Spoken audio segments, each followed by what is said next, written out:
Hello there guys, welcome back to I Can't Witch Without, which is my series where I talk about items in general that I work with in my witchy path. Just to disclaim at the start, the idea of I Can't Witch Without isn't to say that you need one or any of the things featured. It's just looking at things I use regularly, my feelings on them, some of the meanings, things like that. So this week we're going to combine Camphor and Moonstone. I was originally going to just do Camphor, but as I considered it, I find the two to be very interlinked, almost inextricable. They have such a beautiful energy that works together. So we're going to do both and talk about that relationship. So first and foremost, as always, we're going to read the Generalized Meanings. For Camphor, we're looking at Cunningham's Encyclopedia and then the Compendium. So from Cunningham's book, Feminine, Moon, Water, Chastity, Health and Divination. Sniff to lessen sexual desire. Also place beside the bed for this purpose a bag of camphor or the bark of a camphor tree hung around the neck, prevents colds and flu. Camphor is sometimes used in divination. Unfortunately, true camphor is all but unavailable in the US, so synthetics usually have to suffice. And then from the Compendium, which is this one, herb of the moon, funeral herb, consecration herb of purification, religious herb, and visionary herb. Lore.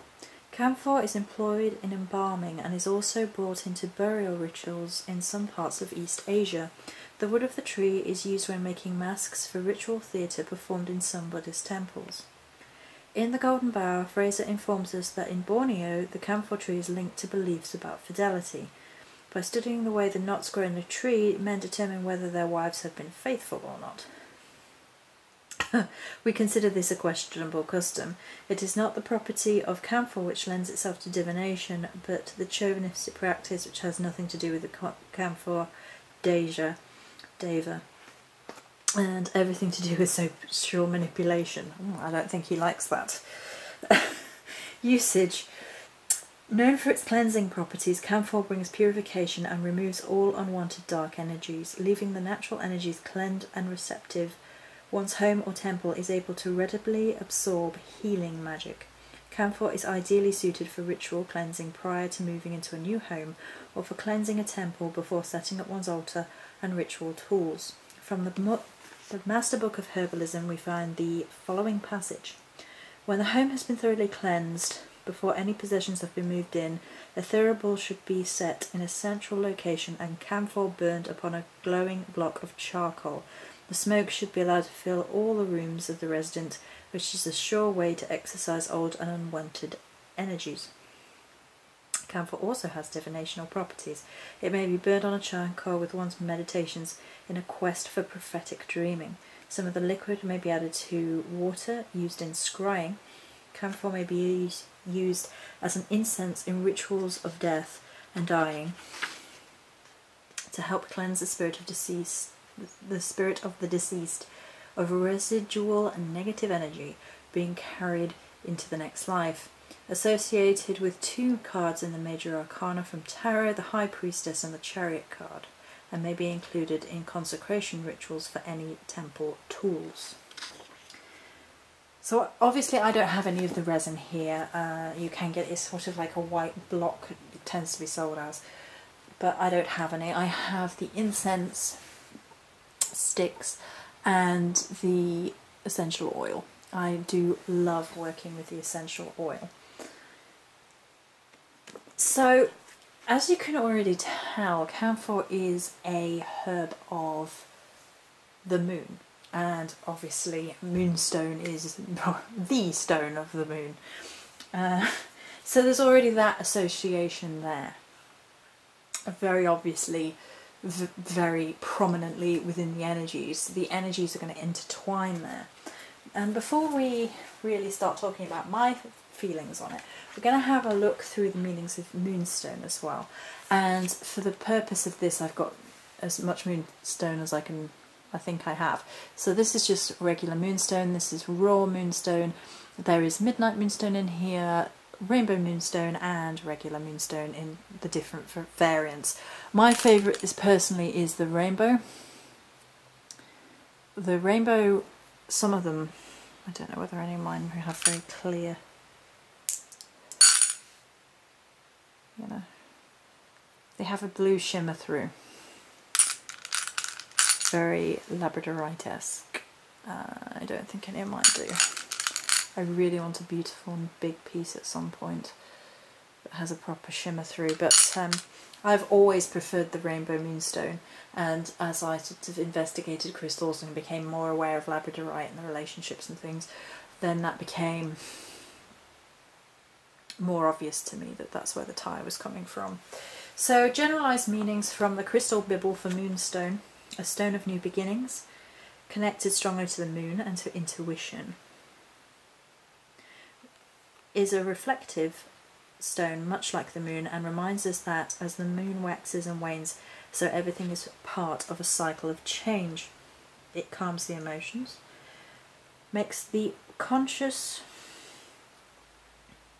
the unconscious, and promotes intuition and empathy, encourages lucid dreaming, especially at time of the full moon, enhances psychic abilities and develops clairvoyance, offers calm, especially in emotional triggering situations, receptive passive feminine energy, it balances male-female energies,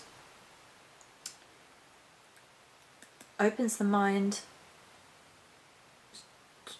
to synchronicity, soothes emotional instability and stress, stabilizing the emotions.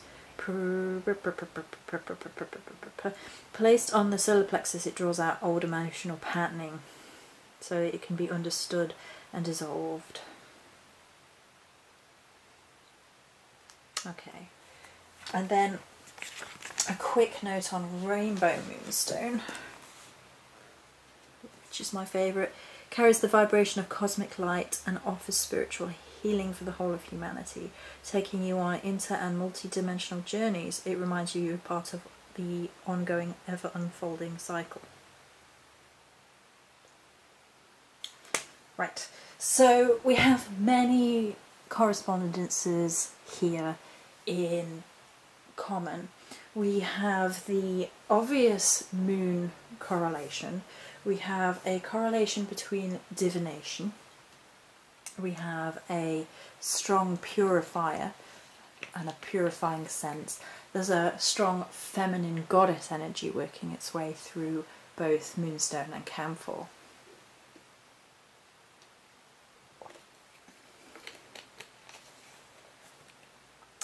There really is something at this time of the year that often we tend to focus on, perhaps the darker crystals and scents and things, with terms for working with spirits and ancestors with Samhain approaching.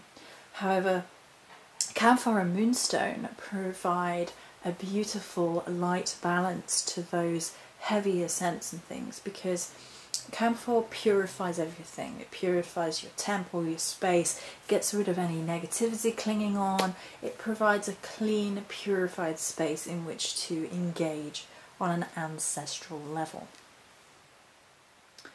Moonstone helps us connect to the divine feminine, in particular the moon goddess, and it's often sort of used as well to help promote psychic ability.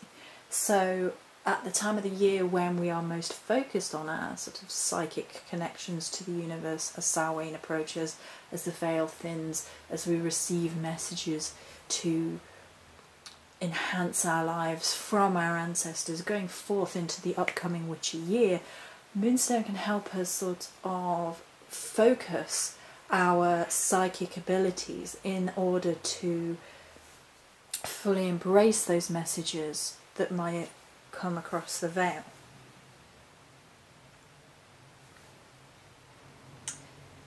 There's also a strong energy right now with going forward into the new witch's year with Samhain. And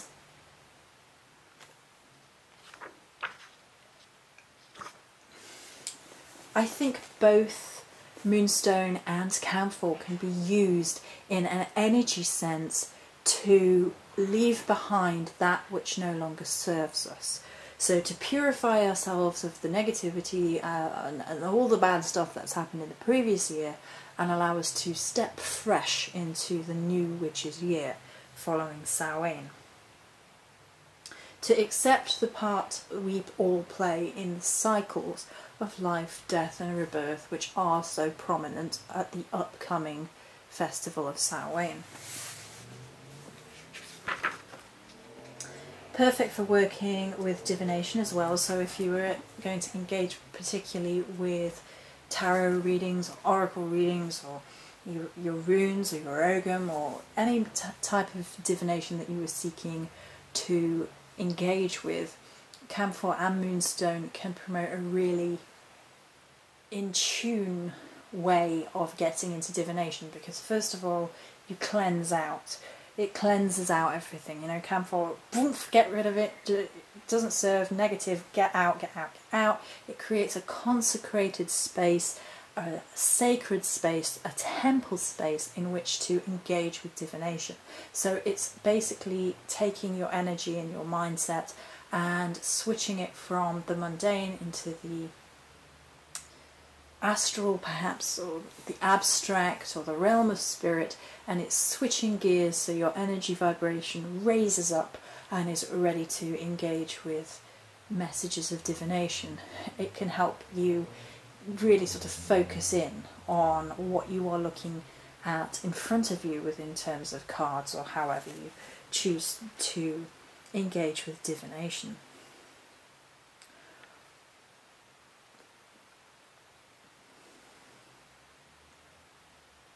Working with Moonstone and Camphor in terms of the High Priestess seems to be an overarching theme which works really well here as well. In the Wild Unknown Tarot, the High Priestess is the white tiger, and that's all about moon energy, and in a lot of decks she is seen drawing down the moon, which is something we do at something we do at the time of full moon ritual to draw down the moon energies into ourselves and honour the cycles of the moon as sort of a symbolic and physical representation of the great goddess in her many cycles passing through. And I think it's important as a witch to really fully embrace the cycles of the moon, the cycles of the sun, and it's why I continue to celebrate them. So it really does remind us of the connection between our own inner High Priestess and the moon and the energies around us. Our ability to see and feel and take in the energies around us, which in turn will help us to shape our own energies and create our own world, our own life, our own magic. In terms of moon magic as well, both Camphor and Moonstone are connected to prophetic dreaming. So if you have particular problems with engaging overtly with messages that you can't seem to really understand the messages that are coming your way, both Moonstone and Camphor can be utilised in terms of prophetic dreaming and drawing down that moon energy to help you better understand messages of the subconscious or unconscious mind.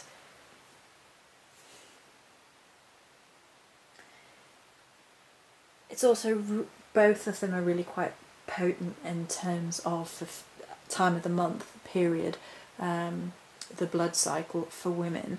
They're both quite calming and purifying at those points for women.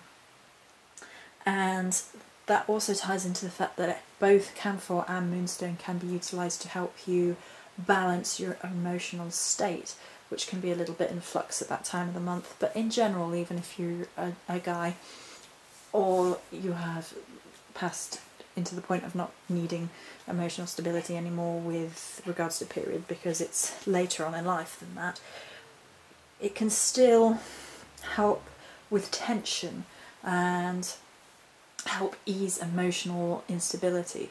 It feels to me like very much like a third eye energy to Camphor and Moonstone.